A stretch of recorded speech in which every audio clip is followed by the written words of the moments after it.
Welcome to Kleem overseas consultants. आज की video में एक सीरीज़ जो मैंने आगाज़ किया है, चलो चलो कनाडा चलो की सीरीज़ में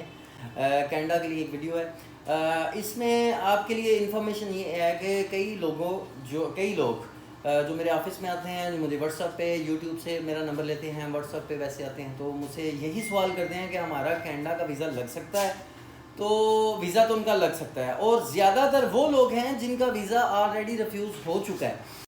वो मुझे अपने कनाडा के रिफ्यूज़ल्स भेजते हैं और वो कहते हैं कि आप इसको देखें, देख के आप मुझे बताएं कि मेरा वीज़ा रिफ्यूज़ क्यों हुआ है और अब मैं क्या करूं।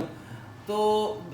ज़्यादातर जो कनाडा के रिफ्यूज़ल्स आ रहे हैं उसके ऊपर 179B ये माइग्रेशन एक्ट है, जिसके तहत वो वीज़ा रिफ्यूज़ करते हैं। और पूरी दुनिया में ये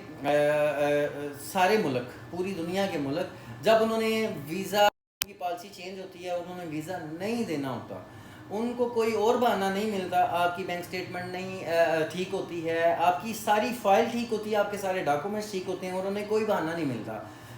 और उन्होंने आपको वीज़ा भी नहीं देना होता, बहाना भी उनको कोई नहीं मिलता कि आपको किस वजह से रिजेक्ट किया जाए। तो वो पूरी दुनिया के जितने भी ममालिक हैं, वो आपको 179B माइग्रेशन एक्ट के तहत आपका वीज़ा रिफ्यूज़ कर। तो ज़्यादातर रिफ्यूज़ल जो कनाडा के आ रहे हैं वो 179B माइग्रेशन एक्ट के तहत आ रहे हैं। और इसमें लिखा हुआ होता है साफ सीधा, जैसे तो 4 से 5 उनकी शिक्स हैं जिसमें वो सॉरी वो ये बताते हैं कि आपके मुल्क के जो फाइनेंशियल स्टेबिलिटी है वो आपके मुल्क में नहीं है, जॉब अपॉर्चुनिटीज़ आपके मुल्क में ज़्यादातर नहीं है, और आपकी जो मतलब पॉलिटिकल स्टेबिलिटी के साथ साथ ये सारी चीज़ें इसके साथ ही मैच होती हैं। ऊपर एक ही बात लिखी हुई होती है, नीचे 3 से 4 बहाने होते हैं, जिन सब का मतलब यही होता है कि हम आपको वीज़ा नहीं दे रहे। मेन बात वो ये करते हैं, I am not satisfied that you will leave Canada at the end of your stay. तो इस बात पे वो वीज़ा कर रहे हैं कि हमें शक है, हम मुतमिन नहीं हैं कि आप स्टे जो आपको हम वीज़ा देंगे उसके वीज़ा के जो स्टे के एंड पे आप अपने मुल्क वापस चले जाएंगे। नीचे उन्होंने रीज़न्स लिखी हुई होती हैं कि चूँकि आपके मुल्क में इतनी जॉब अपॉर्चुनिटीज़ नहीं हैं, आपका मुल्क फाइनेंशियल स्टेबल नहीं है, आपके मुल्क की हालात ठीक नहीं हैं, और आप यहाँ आएंगे और वापस नहीं जाएंगे। अच्छा, कनाडा के जो रिफ्यूज़ल्स आ रहे हैं वो ज़्यादातर इस वजह से हैं कि जनवरी 2023 से लेके सितंबर 2023 तक जिन लोगों को भी कनाडा ने वीज़ा इशू किया, जब एक हाइप क्रिएट हुई भी थी कि हमने भी वीज़ा अप्लाई करना है, हमने भी करना है, लोगों ने हर बंदे ने कनाडा का वीज़ा तकरीबन अप्लाई किया। अब वो वीज़ा सितंबर के बाद उनकी वीज़ा रेशो इसलिए कम हुई है कि जनवरी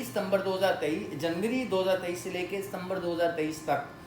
जिन लोग कनाडा का वीज़ा अप्रूव हुआ और वो कनाडा गए हैं, उन्होंने वहाँ पे असाइलम कर लिया। अब इस सूरत हाल में 9 माह के अंदर अंदर उनका जो असाइलम क्लेम था वो 54% इजाफा हो गया उसमें।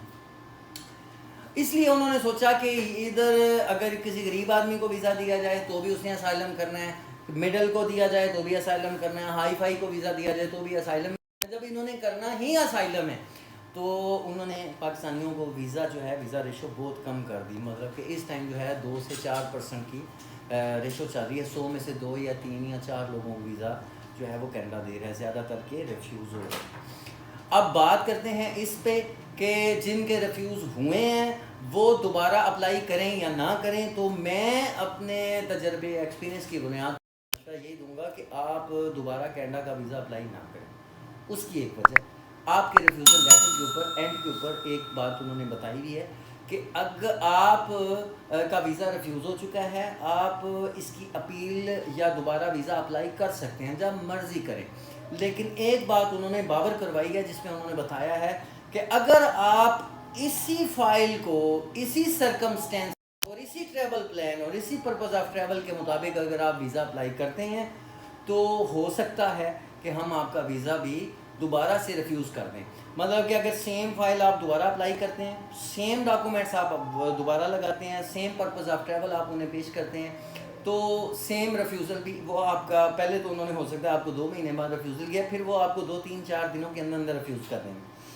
तो इसलिए मेरा मशवरा ये है कि कनाडा का वीज़ा दोबारा अप्लाई इस टाइम ना किया जाए। इसमें कम से कम 90 डेज़ का जो है वो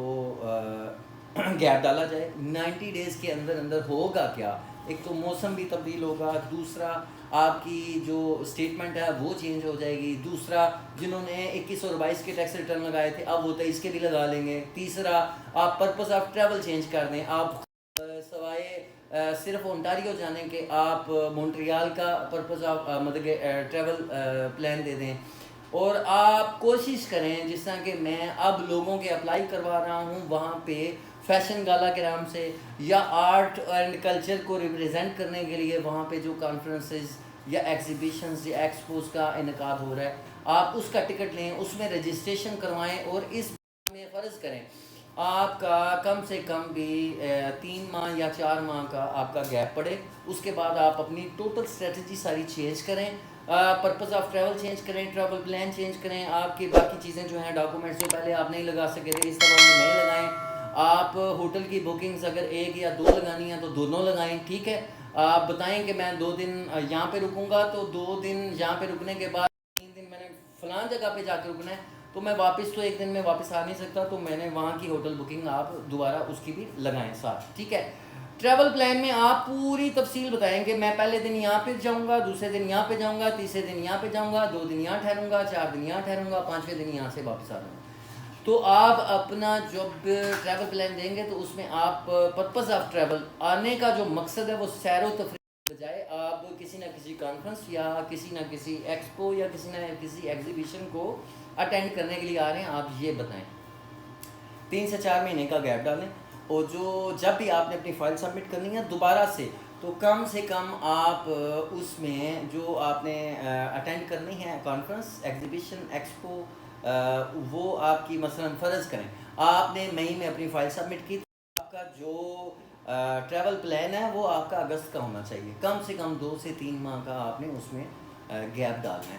तो उम्मीद है कि 2024 में इंशाल्लाह ताला जिन लोगों के भी पहले रिफ्यूज़ हो चुके हैं, अगर उनकी फ़ाइल में पहले गड़बड़ नहीं थी और इस दफ़ा उसमें वो कुछ अच्छी चीज़ें डालते हैं जिस तरह कि मैंने आपको गाइड किया, तो आपका वीज़ा लग सकता है। ये लाजमी बात नहीं है कि किसी मुल्क ने आपका एक दफ़ा रिफ्यूज़ किया है तो फिर आपको वो ज़िंदगी भर देगा ही, वीज़ा आपके लग सकते हैं। अभी भी थोड़ा सा और हिम्मत करने की ज़रूरत है, थोड़ी सी आपको गाइडलाइन की ज़रूरत है। इस सिलसिले में मैं आपको सर्विसेज प्रोवाइड कर सकता हूँ। आप मेरा यूट्यूब चैनल सब्सक्राइब करें, मेरे टिकटॉक